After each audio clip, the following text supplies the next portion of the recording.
సరే ఆలియా, నేను వెళ్తున్నాను. నువ్వు ఇక్కడ జాగ్రత్తగా ఉండు. ఒక నిమిషం, ఏంటిదంతా? ఎక్కడికి వెళ్తున్నావు నువ్వు? ఇలాంటి పరిస్థితుల్లో నన్ను ఒంటరిగా వదిలేసి వెళ్ళిపోతావా? ఆలియా, మీ నాన్నమ్మ ద్వారానే మనం విన్నాం కదా, మన గౌరవం మన చేతుల్లోనే ఉంటుంది అని. ఎవరైనా ఇంటి నుంచి నన్ను మెడబెట్టుకుని బయటకు గెంటడానికి ముందే నేనే ఇక్కడి నుంచి వెళ్ళిపోతాను. అది కాకుండా అభి ప్రజ్ఞ ఒకటైన తర్వాత అన్నిటికంటే ముందు వాళ్ళు చేసే పని ఇదే కదా. వాళ్ళని ఇంటి నుంచి గెంటడానికి ముందు నేనే ఇటనే వెళ్లి ఒంటరిగా బతుకుతాను.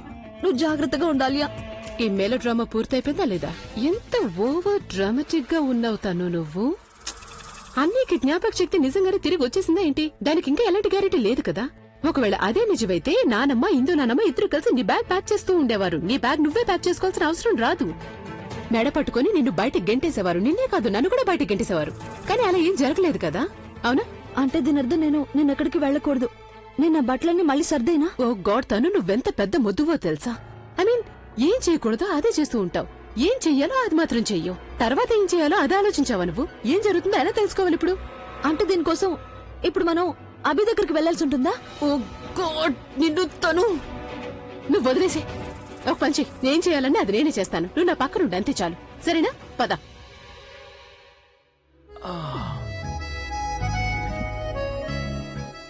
మీరు బానే ఉన్నారు కదా? వెనకాల పిల్ల పెట్టు. రాము బాబు, త్వరగా కానివ్వు. తమ్ముడు, కష్టం వచ్చినప్పుడు ఎంతో సహాయం చేశావు. దానికి నీకు ధన్యవాదాలు. ఇక మేం బయలుదేరతాం. నువ్వు జాగ్రత్తగా ఉండు, సరేనా? నీ ఆరోగ్యం కూడా జాగ్రత్త అక్క. మేము స్వీటీని పిల్లల్ని కలిసి అవకాశం దొరకలేదు. వాళ్ళని అడిగామని చెప్పు, సరేనా? అలాగే అత్తయ్య. చల్లగా ఉండు, సంతోషంగా ఉండు, సంతోషంగా ఉండు. సరేనమ్మా ప్రజ్ఞ, ఆరోగ్యం జాగ్రత్త. అలాగే మామయ్య, నీ ఆరోగ్యం కూడా జాగ్రత్తగా చూసుకో. ఉంటాను బాబు. బాయ్ బాయ్ బాబాయ్ గారు. చూడు తమ్ముడు, మేం కూడా ఇక బయలుదేరాం. అలాగే. రాజానికి రెండత్తయ్యా. నెమ్మదిగా.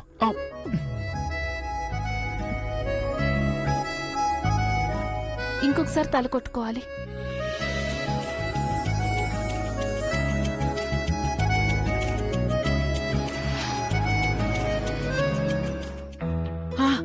రింగ్ అవుతోంది. నానమ్మ ఫోన్ చేస్తున్నారు. చెప్పండి నానమ్మ. హలో ప్రవీణ్, ఎక్కడున్నావు నువ్వు? అభి ఎలా ఉన్నాడు? తన తలకి దెబ్బ తగిలిందని విన్నాను. తనకి ఇప్పుడు ఎలా ఉంది? అలాగే ప్రజ్ఞకి ఏం కాలేదు కదా? నానమ్మ ఒక్క నిమిషం, కాస్త ఊపిరి తీసుకోండి. ఇన్ని ప్రశ్నలు మీరు ఒకేసారి అడిగితే నేను జవాబు ఎలా చెప్పాలి? అభి క్షేమంగానే ఉన్నాడు, అందరూ బానే ఉన్నారు. మేమందరం కాసేపటి క్రితమే ఇక్కడి నుంచి బయలుదేరాం. అలాగా? ఎవరెవరు వస్తున్నారు? ప్రజ్ఞ కూడా వస్తోంది కదా? అవును, అభి తన్ని ఒప్పించాడు. మేం తన్ని కూడా తీసుకొస్తున్నాం. ఆ ప్రవీణ్, ఇది చెప్పు, మన అభికి అంతా గుర్తొచ్చిందా? తనకి తెలిసిపోయిందా ప్రజ్ఞ ఎవరు అని? నానమ్మ, అదంతా ఏమీ జరగలేదు. మేం తన్ని మాతో పాటే తీసుకొస్తున్నాం. సరే, పర్వాలేదులే. మీరందరూ ఇక్కడికి వస్తున్నారు. నేను ఎదురు చూస్తూ ఉంటాను. ఇక ఉంటాను.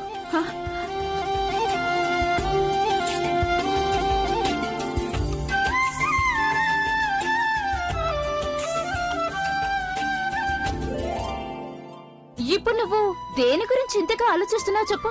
అసలు అభికి ఏమి గుర్తు రాలేదు, తనకి జ్ఞాపక శక్తి తిరిగి రాలేదని తెలిసాక ఇప్పుడు మనం ఏ కారణంతో ఆలియా తనని ఇంటి నుండి బయటకు పంపించగలం? చూడిందు, నువ్వు కాస్త ఓపిక పట్టాల్సి ఉంటుంది. ఇప్పుడు నేనెంత సంతోషంగా ఉన్నానంటే అభి ప్రజ్ఞని తీసుకుని ఇంటికి వస్తున్నాడంట. ఈ సంతోషమే నాకు చాలా ఎక్కువ. నేను నా అభికి అలాగే ప్రజ్ఞకి స్వాగతం పలుకుతాను.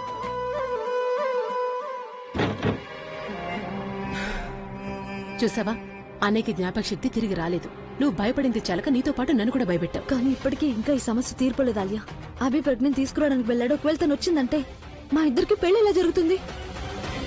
ఈ లస్సీ నిజంగా చాలా రుచిగా ఉంది. ప్రవీణ్, నా కోసం 4 లస్సీలు తీసుకున్నావా? ఇక్కడ పెట్టు.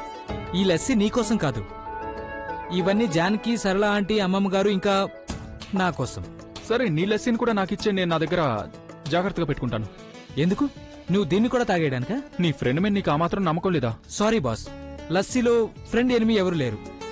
అరే, లస్సీ అడిగితే అలా అంటావేంటి? నీకు లస్సీ అంటే ఇంత ఇష్టమా? నీకు తెలుసా, నాకు లస్సీ అంటే ఎంత ఇష్టం అంటే, నేను ప్రవీణ్ హైవే మీద ఉన్న డాబాకి ప్రతిరోజు తాగడానికి వెళ్లేవాళ్ళం. అలాగే ఒకరు లస్సీ ఒకరు దొంగతనంగా తాగేవాళ్ళం. ఓ రోజు ప్రవీణ్ చీటింగ్ చేశాడు. నా 2 లస్సీలు తనే తాగేశాడు. తర్వాత ఏమైంది? నేను కార్ తీసుకుని వచ్చేసాను, తను అక్కడే ఉండిపోయాడు. ఎవరినో లిఫ్ట్ అడిగి ఇంటికి వచ్చాడు తను.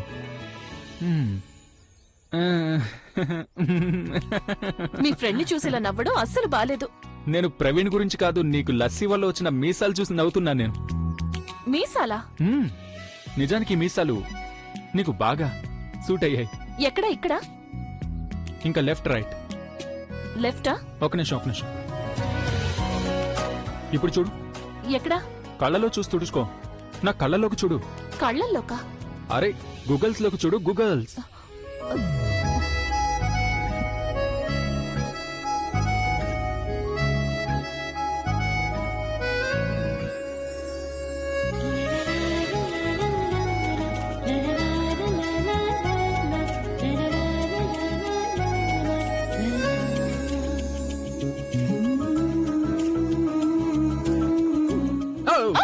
అరే, ఎక్కడికి వెళ్తున్నావు నువ్వు? మీరేం చేస్తున్నారు? చూడిది నీ వల్ల కాదలే కానీ నేను తుడిచేస్తానుండు. ఇలారా.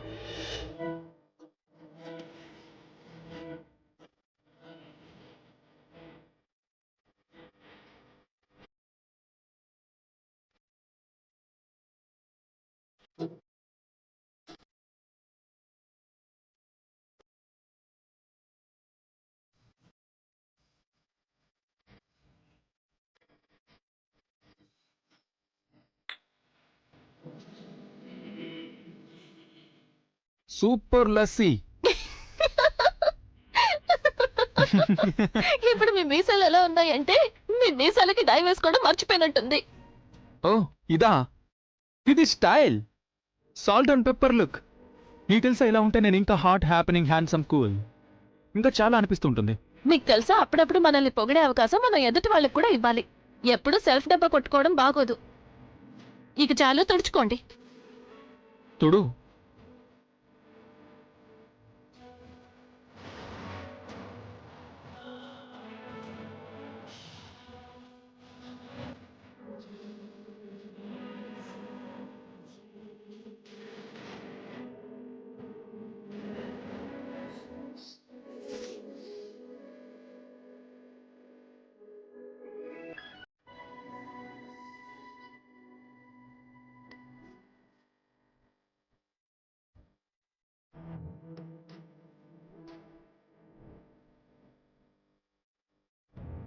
చూసావా సరళ, వాళ్ళిద్దరూ కలిసి ఉంటే ఎంత సంతోషంగా ఉన్నారు.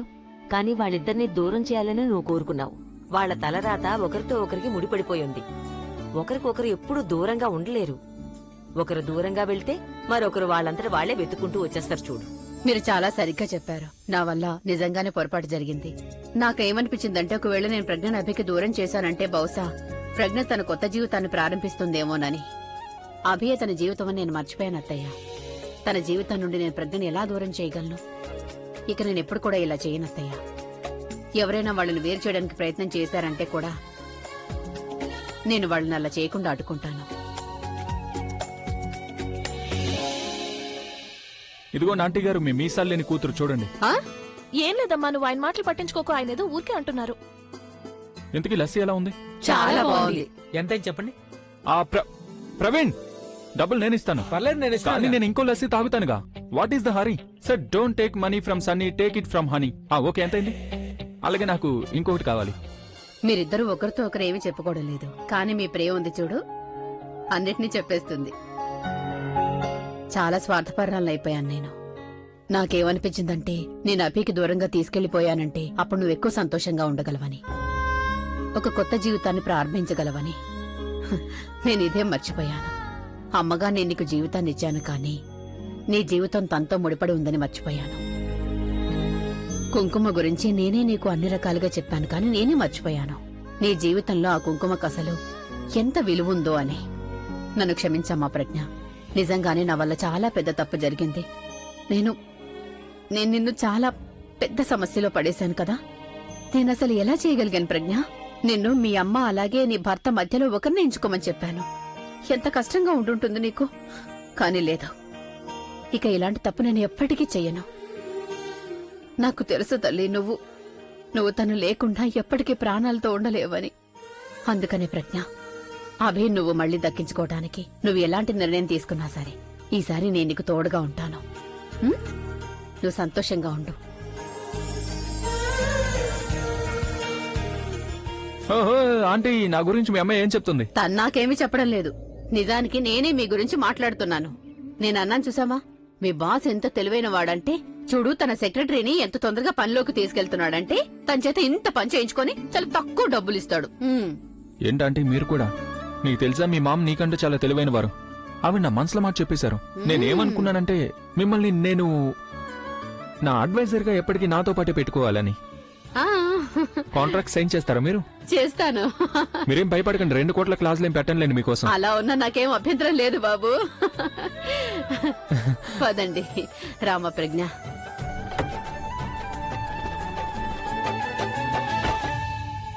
మన తలరాతే బాలేదు. ఎన్ని ప్లాన్లు వేసాం, ఎన్ని ఫ్లాటింగ్లు చేసాం, కానీ ఏం జరిగింది? ఏమీ లేదు. ఆ ప్రజ్ఞ ఇప్పుడు అభితో పాటే ఉంది. ఇంకొన్ని రోజులు తను అభితో పాటే ఉంటే కలిసిపోతారేమో అనిపిస్తోంది. నాకిప్పుడు నిజంగా నీ నోరు తీపి చేయాలనిపిస్తోంది. అంటారు కదా, మంచి అలాగే చెడు సమయాల్లో ఎవరు మంచో ఎవరు చెడో తెలిసిపోతుందని. ఈ ఇంటికిప్పుడు సంతోషాలు తిరిగి రాబోతున్నాయి, కానీ మీ ఇద్దరి మొహాలు వేళ్లాడిపోయి ఉన్నాయి. అలాగే ఉంటుంది, ఎందుకంటే మీ ఇద్దరు ఇంతవరకు ఇదే కదా ప్రయత్నం చేస్తున్నారు, అభిప్రజ్ఞ శాశ్వతంగా విడిపోవాలని. కాని లేదు, మీ ఇద్దరు ఎంత చెడు చేయాలని అనుకున్నా దానివల్ల ఎలాంటి లాభం ఉండదు. ఆ భగవంతుడు ఏది కోరుకుంటాడో ఎప్పుడు కూడా కేవలం అదే జరుగుతుంది. మీరిద్దరూ ఎలాంటి ప్లాన్లైనా వేసుకోండి, కానీ మీ ఇద్దరు వాళ్ళిద్దరిని ఏమీ చెయ్యనుగాక చెయ్యలేరు. ఎందుకంటే ఆ పైవాడు వాళ్ల తలరాతను ఒకే బంధంలో ముడివేశాడు. ఇక ఆ బంధం ఎలాంటిది అంటే అది జ్ఞాపక శక్తితో కాదు, ఫీలింగ్స్ తో ముడిపడి ఉంది. ఫీలింగ్స్ తో. నువ్వు ప్రజ్ఞని అభి నుంచి వేరు చేయాలని ప్రయత్నం చేశావు, తన్ని ఇంటి నుంచి బయటికి పంపించేశావు. కాని అభి తనని తన సెక్రటరీగా మార్చుకుని ఈ ఇంటికి తీసుకొచ్చాడు. ఇక ఇప్పుడైతే నువ్వు ప్రజ్ఞని కిడ్నాప్ కూడా చేయించావు. కాని ఇప్పుడేం జరిగింది? అభి తనని ఈ ఇంటి కోడలిగా చేసి తిరిగి ఈ ఇంటికి తీసుకొస్తున్నాడు. ఆ అదే రాసుందాలియా. ఇక ఇదే అవుతుంది. ఇదంతా కూడా మీ ఇద్దరి కళ్ల ముందే జరుగుతుంది. అయినా మీ ఇద్దరూ ఏమీ చేయలేరు, ఏమీ చేయలేరు. అమ్మమ్మా, అమ్మమ్మా, ఎక్కడున్నారు? అమ్మమ్మా, ఏంటి? అమ్మమ్మా, అది అభి. అభి అభి ఫోన్ చేశాడా? ఫోన్ కాదు, తనే స్వయంగా వచ్చాడు. ఇప్పుడు అభి కార్ చూశాను నేను. ఓరి భగవంతుడా, అభి ఇంటికి వచ్చేసాడా? ఆ? అయినా నువ్వు నాకిప్పుడు చెప్తున్నావా?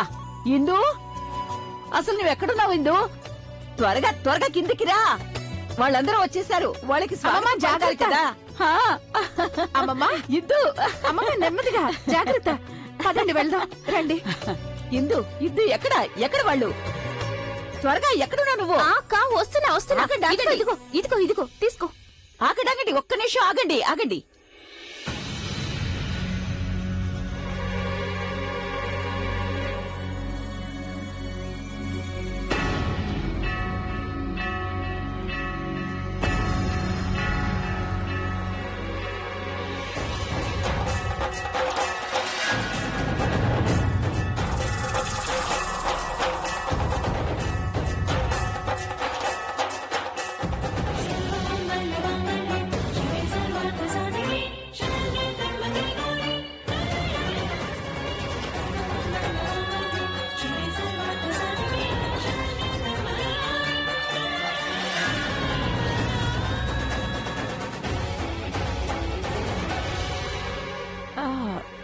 బ్యాగ్ ప్యాక్ చేసుకున్నావా? ఆ చేశాను. దాన్ని మళ్ళీ అన్ప్యాక్ కూడా చేశాను. కానీ ఇప్పుడు నేను తప్పు చేశాను అనిపిస్తోంది. పోనీలే, నీ తప్పు నువ్వు యాక్సెప్ట్ చేసావు. నవ్వడం అయిపోయిందా? ఒకవేళ అయిపోయిందంటే మీరు కిందకి వెళ్లి హారతి ఇవ్వడం స్టార్ట్ చేయండి. నేను ఎలాగో వెళ్తున్నాను, నాతో పాటు మిమ్మల్ని తీసుకెళ్దాం అనుకున్నా. రాకపోతే మీ ఇద్దరు ఇష్టం, నాకేం నష్టం. ఇందు నాన్నమ్మ, అరే నాన్నమ్మకేమైంది? ఎందుకు ఇలా చేస్తుంది? నేనేదో యుద్ధం గెలిచొచ్చినట్టు ఎందుకు తను ఇవన్నీ చేస్తుంది? నీ ఈ పాల్ఘర్ ట్రిప్ ఏదైనా యుద్ధానికి తక్కువ? నువ్వక్కడికి వెళ్ళావు, నిఖిత ఎక్కడుందో వెతికావు, గుండాలతో ఒంటరిగా పోరాడావు, ఆ తర్వాత నిఖితం తీసుకుని ఇంటికి తిరిగొచ్చావు. ఈ విధంగా యుద్ధంలో పోరాడి గెలిచిన హీరోలందరికీ ఇలాగే హారతులు ఇవ్వడం జరుగుతుంది. అలాగా? ఆ అంతే అంటావా? అమ్మమ్మ ఏం చేస్తున్నారు మీరు? ఆయనకు అనుమానం వచ్చిందంటే వస్తే అలాగే రానివ్వు. ఈ రోజు నేను నా అన్ని కోరికలు తీర్చుకోవాల్సిందే. ఇంటికి సంతోషాలు తిరిగొచ్చాయి. దిష్టి తీలేదంటే నువ్వు మళ్ళీ వెళ్ళిపోయే అవకాశం ఉంటుంది. కానీ అమ్మమ్మ హారతి ఇవ్వాల్సిన అవసరం ఏమొచ్చింది? ఓయ్,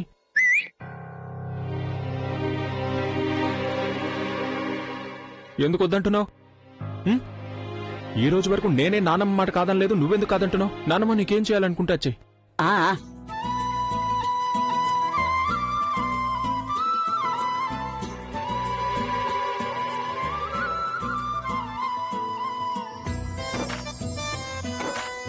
ఇక మీ ఇద్దరిని ఎవరు ఎప్పుడు ఏమీ చేయలేరు.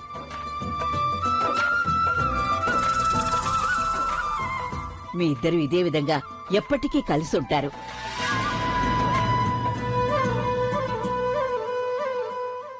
అభిని పెళ్లి చేసుకోవడం వల్ల తన దగ్గరికి వెళ్ళడం వల్ల అసలు ఎలాంటి లాభం ఉండదు. ఎందుకో తెలుసా? ఎందుకంటే తనతో పాటు ఎల్లప్పుడూ ప్రెగ్నెంట్ ఉంటుంది. నువ్వు ఇదంతా జరగనిస్తూ ఉంటావు కదా. ఏంటి? అరే మీ నానమ్మ తానే ఇంటి కోడలైనట్టు ఎలా ఆరతిస్తుందో చూసావుగా. అయినా నువ్వు ఆవిడ ఆపలేదు ఎందుకని? అనే ముందు ఆపనా? ఏమచ్చే పాపాలి, తను కొంచెమైనా బుర్ర ఉపయోగించుడు. బుర్ర అయితే ఆ ప్రజ్ఞ ఉపయోగిస్తోంది. అందుకే తనని ఇంట్లోకి స్వాగతం పలుకుతున్నారు. కానీ నాకేం దక్కింది? చెంపదెబ్బ. ఆలియా ఆలియా ప్లీజ్ ఏదో ఒకటి చెయ్యి. వాళ్ళందరూ కలిసి మళ్ళీ టీమ్ గా ఊబోతున్నారు. వాళ్ళందరూ కలిసి ఇంకా ఏం చేస్తారో అర్థం కావట్లేదు. అందుకే నేను ఇల్లు వదిలి వెళ్లిపోవడమే మంచిదనిపిస్తోంది. Just relax. నలుగురు ఉన్న వాళ్ళ టీం ని ఇద్దరు ఉన్న మన టీం చాలా సులభంగా ఎదుర్కొంటుంది. వి జస్ట్ వర్క్ హార్డ్ అంతే. We just have to develop our efforts. తాను దట్స్ ఆల్. నిజం చెప్పాలంటే అభి, నువ్వక్కడున్నప్పుడు అక్కయ్య పరిస్థితి అస్సలు బాలేదు. కానీ ఇప్పుడు చూసావా తనకి ఎలా ప్రాణం లేచొచ్చిందో.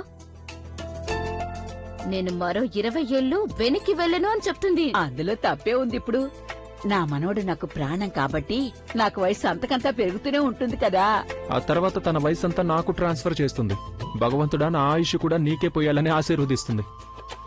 అది సరే అభి, నాకిది చెప్పు. ప్రవీణ్ వచ్చేటప్పుడు అందరం వస్తున్నామని ఫోన్ చేసి చెప్పాడు. అంటే నిఖిత వాళ్ళ నాన్నమ్మ, వాళ్ళ అమ్మ జానకి వాళ్ళందరూ ఎక్కడున్నారు? పైగా ప్రవీణ్ నాకు చెప్పాడు వాళ్ళిక్కడుంటున్న ఇంటిని కూడా వెళ్లేటప్పుడు అద్దెకిచ్చేసి వెళ్లారు అని. అందుకని వాళ్ళిద్దరు కూడా మీతో పాటు ఇక్కడికే మన ఇంటికే వస్తారనుకున్నాను. నేను కూడా అలాగే అనుకున్నానమ్మా. ఇన్ఫాక్ట్ నేను కూడా వాళ్ళని అడిగాను కూడా. కానీ వచ్చేదారిలో ప్రవీణ్ ఎవరో రియల్ ఎస్టేట్ ఏజెంట్ కి ఫోన్ చేశాడు. ఆ ఏజెంట్ వాళ్ళకేదో సెట్టింగ్ చేశాడు.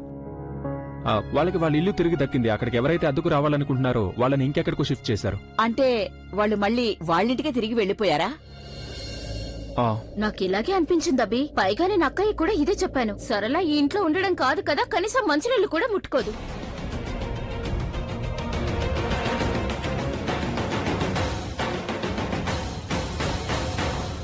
అసలు నీ ఉద్దేశం ఏంటి నానమ్మా?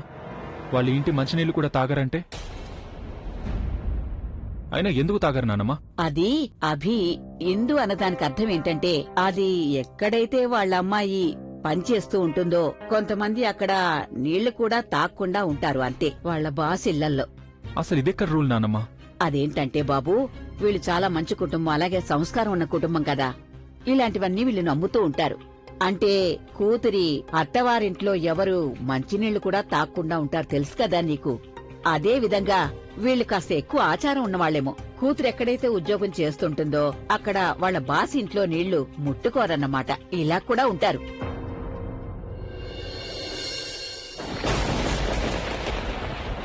అలే లైట్ ఒకసారి చెక్ చేసి చూడతాను.